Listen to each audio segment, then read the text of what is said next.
நாங்களாம் எத்தனையோ படம் பண்ணியிருக்கலாம்.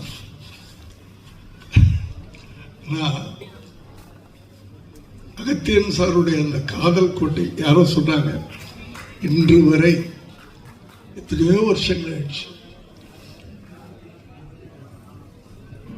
அப்படியாப்பட்ட ஒரு திரைக்கதை, ஒரு ஆழமான காதல் யாருமே சொல்லலை. அப்படித்தான் நான் சொல்லுவேன். அப்படியாப்பட்ட இயக்குனர் எனக்கு நல்ல ஞாபகம் இருக்கு. பிரசாத் லேப்ல ஒரு நாள் அவரை நான் மீட் பண்ணி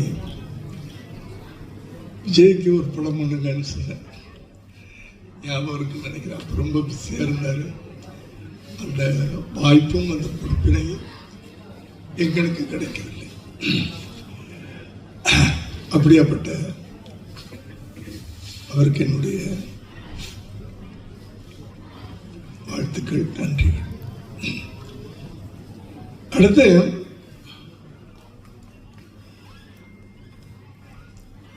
ஒரு ட்ரைலர் பார்க்குறோம் சார், நல்லா இருக்கு.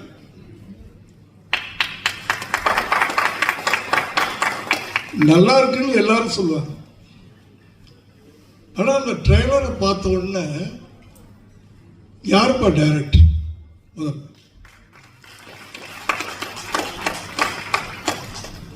நான் சமீப காலமாக உங்க எல்லாருக்கும் தெரியும், எந்த சினிமா விழாக்களுக்கும் போகிறதில்லை. ஏன்னா நான் 7 மணிக்கு டின்னரை முடிச்சுட்டு 9 மணிக்கு கரெக்டாக டான்னு படுத்துருவேன். அதனால தான் இந்த வயசுல இங்கே நின்றுக்கிட்டு இருக்கேன்.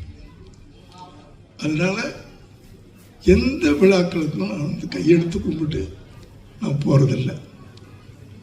இது பகலாக இருக்கிறதுனால நான் ஒத்துக்கிட்டேன். அதே நேரத்தில் 11:30 மணிக்கு என்னுடைய அலுவலகத்தில் ஒரு முக்கியமான மீட்டிங் இருக்குது.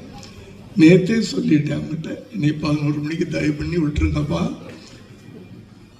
அதுக்காக பாதியில் நான் போகிறதுக்காக எல்லாரும் என்ன மன்னிச்சிருங்க. எல்லாரும் என்ன மன்னிச்சிருங்க. அப்படி ஒரு ட்ரைலரை பார்த்த உடனே யாருக்கு அந்த டைரக்டர் புதுசாக இருக்கு, இன்ட்ரெஸ்டிங்காக இருக்கு. இந்த ட்ரைலரை பார்த்த உடனே படம் பார்க்கணும்னு, அதுக்கு தான் ட்ரைலரே பண்ணுறோம். நம்ம ட்ரைலர் எதுக்கு பண்ணுறோம்னா, அந்த ட்ரைலரை பார்த்தா அந்த படத்தை பார்க்கணும்னு நமக்கு ஒரு உள்ளுணர்வு